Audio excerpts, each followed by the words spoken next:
Hello everyone, and welcome to another episode in a video series presented by KupoCon, where I'll be exploring the Final Fantasy VII compilation lore and Easter eggs that appear in the remake. I'm MJ Gallagher, author of the unofficial Final Fantasy VII Novelisation, the standalone novel The Nibelheim Incident, which is now an audio series also produced by KupoCon, and the forthcoming book Norse Myths that inspired Final Fantasy VII. The purpose of this series is to discuss a lot of the detail hidden within the remake, and to provide a broader understanding for new and veteran fans alike. In the last episode, I spoke in depth about Chapter 6 of the game, Light the Way, which covers Cloud, Barret and Tifa's navigation of the Sector 4 underplate, rendezvousing with Biggs, and accessing Mako Reactor 5. This time around, I'll be breaking down Chapter 7, titled A Trap is Sprung. It will inherently include spoilers for this section of the game, but anything beyond Chapter 7 is minimal and mainly speculation. However, as always, if you're not familiar with the original story, there will very likely be heavy spoilers. The chapter opens with a scene in President Shinra's office where he and Director Heidegger are monitoring the group's progress, which is a continuation of the surveillance previously revealed in chapters 1 and 5. We barely make it 10 seconds before it becomes obvious that the remake script has deviated somewhat from the old games. While it's clear during the Reactor 5 scenario in the original that the party's relatively undisturbed actions are mainly down to a trap Shinra has set, the President greets Cloud, Barret and Tifa in person. This time, however, he won't be putting himself in such unnecessary danger, and the presence of the film crew suggests their eventual encounter won't be so private. I've spoken at length already about the perfect little throwbacks sprinkled throughout the remake, and how they really drive home that nostalgia vibe. One of these appears in the form of the pipes that the trio has to slide down. In the original game, when the player first enters Mako Reactor 5 at the corresponding location, they can only reach their destination by descending a giant, conveniently placed chute. Admittedly, the remake's version is much cooler. On the main hangar floor, Barret wanders off to investigate a large mechanised weapon on an adjacent platform. Its design is fairly iconic, and veteran fans will immediately identify it as the airbuster. During the dialogue here, Cloud and Barret both make it very clear they don't believe they could match such a brute, despite already besting the Scorpion Sentinel and Crab Warden. Cloud goes on to explain that units such as this one were developed to take out giant monsters. It's possible the monsters in question are quite simply wild creatures that can show up in and around populated areas. One of the examples that comes to mind are the behemoths the player battles beneath the Sector 8 plate after the team parachutes into Midgar towards the end of the old game. Another example might be the Emerald Dragons that dwell in the caverns around the Mount Nebel Reactor. The reference to giant monsters here, however, may actually be more specific. During Crisis Core, a type of enemy is introduced that are described as anti-soldier monsters. These are the Vajradharas, loyal to Wutai, and Zack fights many variations during the war or in later side missions. Each Vajradhara is hulking and humanoid in shape, with extremely powerful arms, standing at around 12 feet tall. They are clad in plate armour and wield large weapons provided by the Wusheng. Cloud's remarks about the airbuster indicate it is the newest in a long series of mechanised units, so it's certainly conceivable earlier models date back to the war with Wutai, or to the Wusheng remnants' attacks on Midgar. Therefore, the Airbuster's predecessors could have fulfilled the role of challenging the Vajradharas, which ties neatly into the recurring theme of the Easter eggs in this episode. Intriguingly, the Airbuster also gets described as a prototype in the remake, which may allude to it being a precursor for the warmongering we will see between Shinra and Wutai in coming chapters. Another interesting point to note is that Airbuster's aforementioned purpose is distinct to that of, say, the Scorpion Sentinel. Its presence in Mako Reactor 5 is not directly related to the defence of the facility, and is intended to be deployed elsewhere. The chapter loading screens provide an explanation for this, revealing that the reactor doubles as an artillery base for new heavy weapons. This, of course, is not the first time we've seen a reactor serve primary and secondary functions. During the Nibelheim flashback in the original game, we learned that the Mount Nibel facility also housed the secret storage chambers of the Genova specimen and the Maconoids. Funnily enough, we get a glimpse of that exact location later in this chapter. As the player descends towards the reactor core, there's a degree of familiarity in respect to how the aesthetics compare with Mako Reactor 1. The characters even comment on it. However, the colour scheme helps to differentiate between the two. The power plant from the opening chapter of the game had a primary shade of green, while the lighting of Mako Reactor 5 casts its interior in a deep shade of blue. While it's far more pronounced in the remake, the original game did actually contain exactly the same colour distinction at the depths of the respective reactors. I spoke in the last episode about the reactor pillar and how its presence indicated that the facility's core is closer to the plate than the slums in terms of elevation above the surface. The party's emergence in Mako storage at the beginning of Chapter 7 corroborates this, as they have just crawled from the underside of the plate. I previously theorised that Mako being pumped to this height from beneath the ground reduced the stability of the reactor, in a way that was never really suggested before.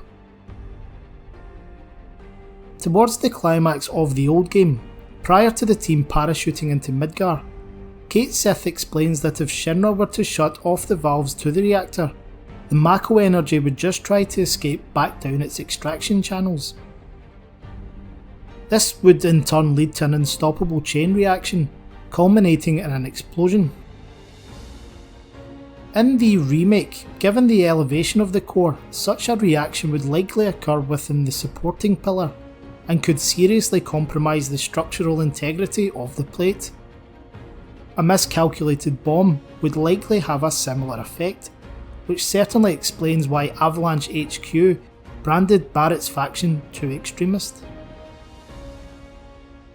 Down on the main platform, just as in Chapter 1, if you inspect the Mako pool, you can clearly make out particles of livestream floating up and evaporating. This is another example of the game teasing the connection between Mako and how combatants or monsters dissipate into ethereal energy when killed in battle. As the trio approach the core valve, Cloud pauses, experiencing another of his mental jolts. The environment has triggered a flashback to the Mount Nibel reactor, and it depicts a teenage Tifa mourning the death of her father, before picking up the Masamune and staggering towards the chamber beyond. As brief as this scene is, there are a few things worth pointing out here. Firstly, Tifa's outfit is almost entirely the Crisis Core version. The style of her waistcoat, the cut of her blouse, the accessories on her skirt and the shape of her hat all match. The only things that maintain their original design are her leather boots, the very same ones we see in her bedroom at Stargazer Heights during the bonus scene at the end of the Remake's Chapter 3. A nice little touch here is that Tifa's father now has a waistcoat that pairs with hers, brown tassels and all, but this differs from his field model's blue and white variant in the old game. Character designer Tetsuya Nomura actually updated Mr. Lockhart's artwork for the remake, and this was first available to fans in the art books that accompanied deluxe editions of the game.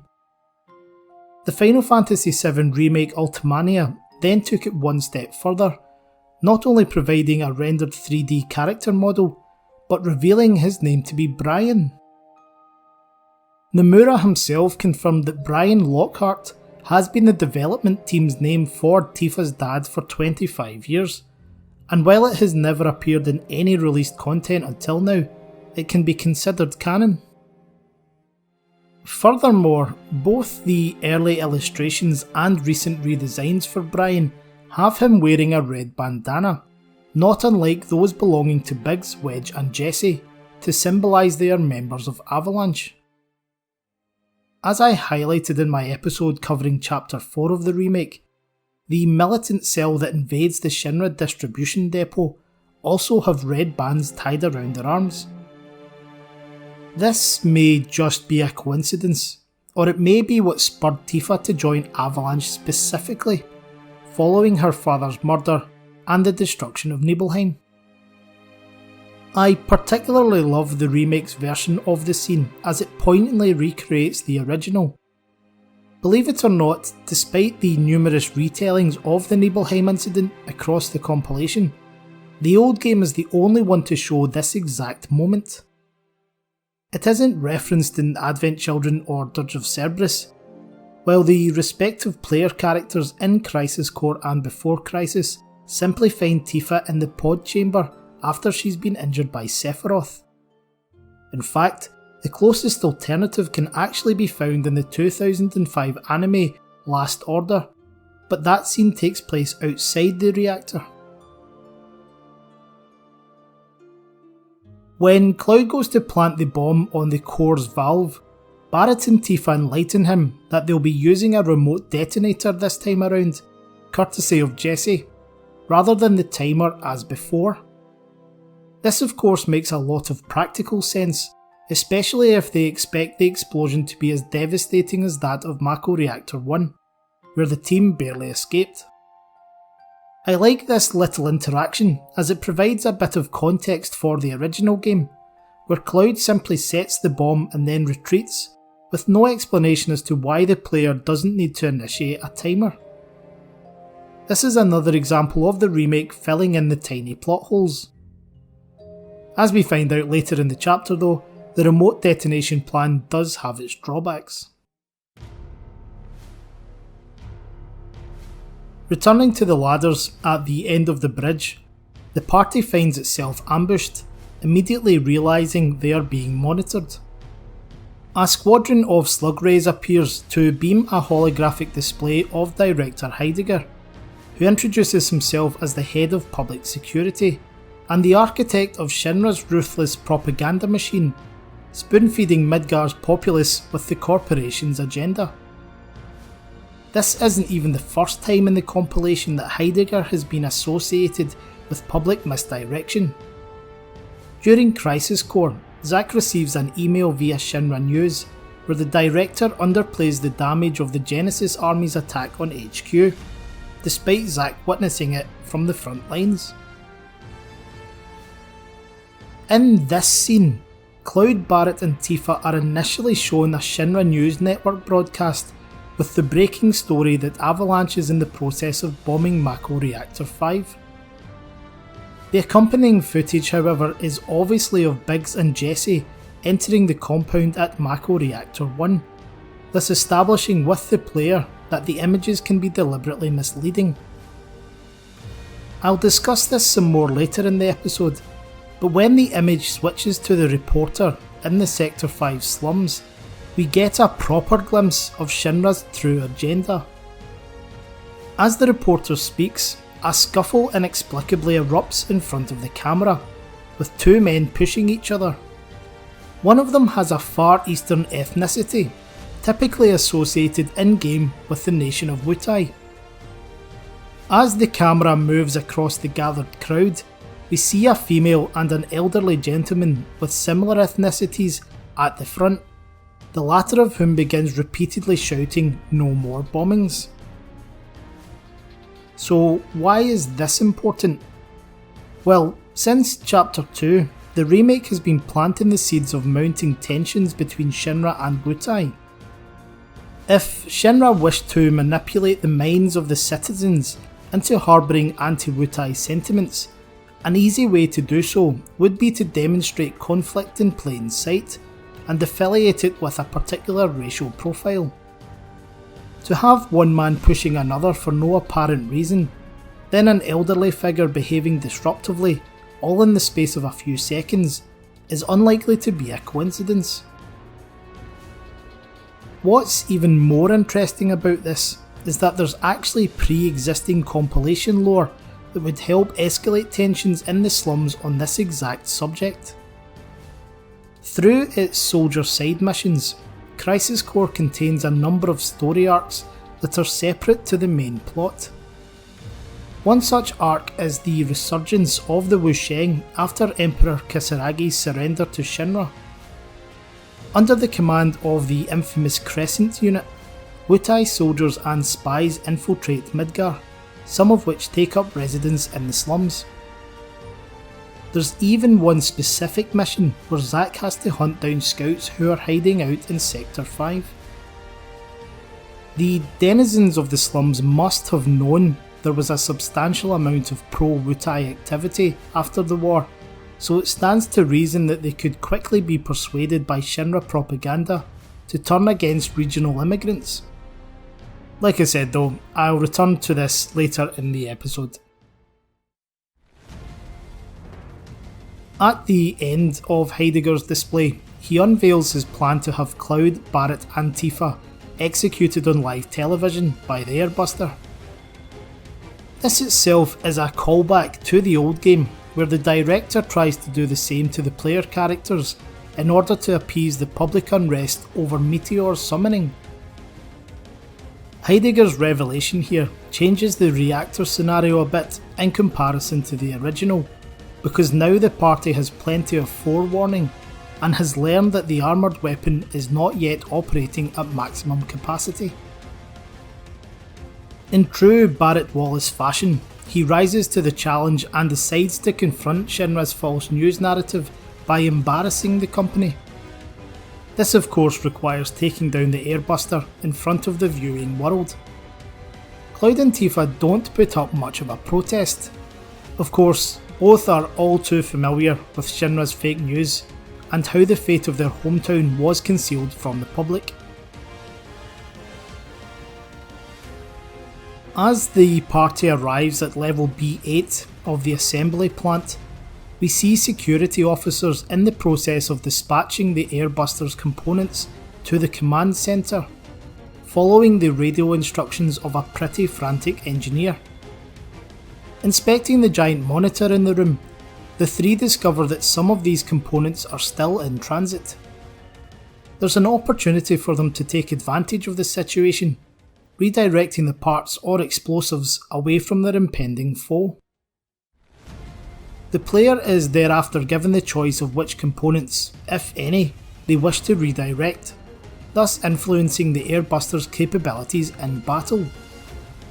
These are the AI programming cores, which affect the weapon's tactical awareness, the Big Bomber Shells, named after an attack in the original game and apparently called BBs by the army, and lastly the M units, which have never before been referenced in the compilation.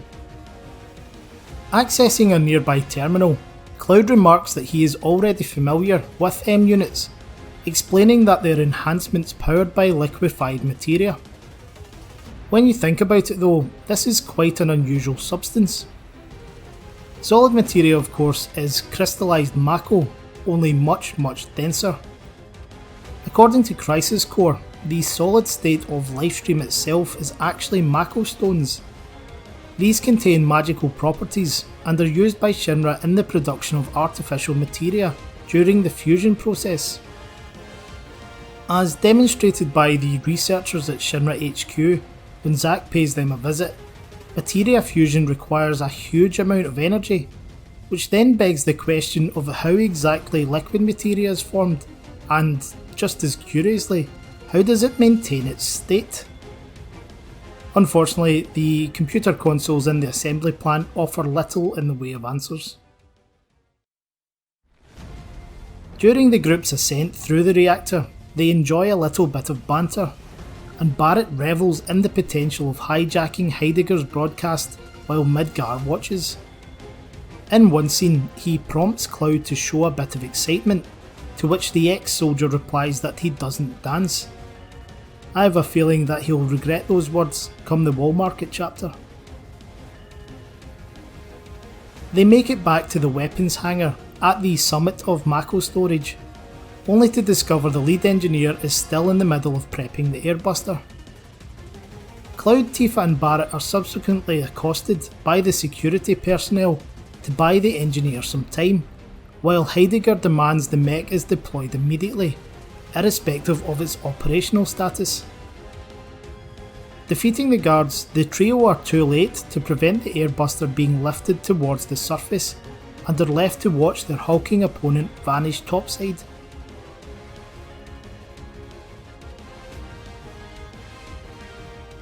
Tifa then examines the performance assessment screens, and there's an air of optimism about their chances of survival. Barrett comments that they should practice a coordinated victory pose for the live cameras. Veteran fans will know that this is a tongue-in-cheek reference to the old game, where the characters had their own victory animations at the end of each battle. As if to present the party with an immediate chance to practice their poses, a cutter bursts through an adjacent metal partition and becomes a mini-boss, not to mention an Easter egg. This is a variant of the standard sweeper robots, but the model doesn't actually appear in the original. Its design was introduced in Crisis Core as the Cutter Machine, and is first fought by Zack as a boss at the end of Chapter 4. And where does that encounter take place? Right here at Mako Reactor 5. In the elevator back to the plate level, Barrett insists that they are all going to make it home to the Sector 7 slums. He and Tifa even go as far as teasing Cloud about not scaring Marlene this time around, and Cloud retorts with a joke of his own. This is a cool little scene as it's a deliberate contrast to the one in the opening chapter, where Cloud and Barrett antagonise each other while Jessie looks on. And a tip of the hat to the writers who stress Avalanche's camaraderie just before the airbuster battle, knowing how it ends. If the player chooses to redirect the mech's components during the assembly plant sequence, they are given the chance to claim the rewards before exiting onto the bridge. To do so, as well as disengage the emergency locks, they must operate a bunch of levers simultaneously on the control room's panels. This is a callback to the original game, where the team must synchronise some button pushing to open the main gate. As it happens, Tifa takes charge of giving commands in that scene too. If you're successful in unlocking everything, she muses that the process didn't take as long as expected, which basically pokes fun at how irritating the old version could be.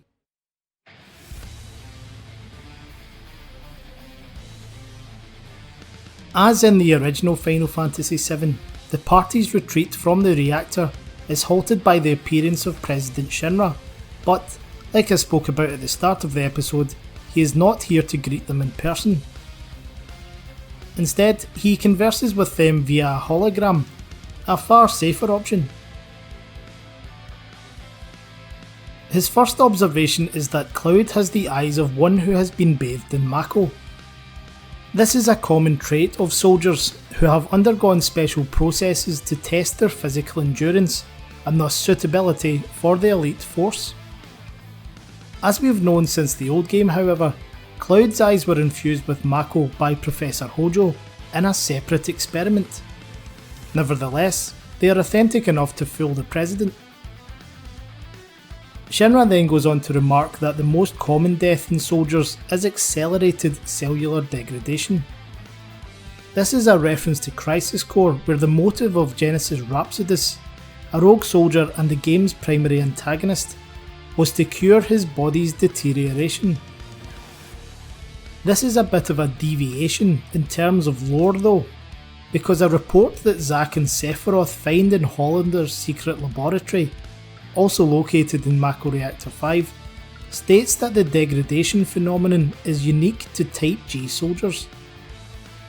I'll speak about this again in one of my next episodes when we encounter a certain hooded figure.